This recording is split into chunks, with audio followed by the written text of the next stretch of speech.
ગુરુ શિષ્યના સંબંધને લજવનાર આચાર્યને 20 વર્ષની કેદ।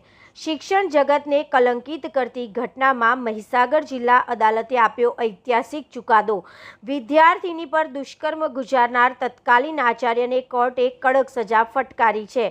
આરોપી રાજેશ હીરાદાસ પટેલ ઉંમર 50 વર્ષને 20 વર્ષની સખત કેદની સજા ફટકારતી જિલ્લા અદાલત આઈપીસી કલમ 376 1 201 506 2 અને પોક્સો એક્ટની કલમ 4 હેઠળ કરાઈ કાર્યવાહી। પુરાવા અને દલીલોને ગ્રાહ્ય રાખી કોર્ટે આરોપીને દુષ્કર્મ, ધાકધમકી અને પુરાવાનો નાશ કરવા બદલ દોષિત ઠેરાવ્યો।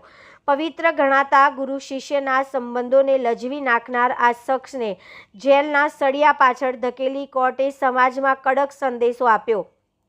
વર્ષ 2023માં સંતરામપુર તાલુકાના જાનવડ હાઈસ્કૂલમાં આચાર્ય તરીકે ફરજ બજાવતા રાજેશ પટેલે પોતાની જ પૂર્વ વિદ્યાર્થીની પર આચર્યું હતું દુષ્કર્મ।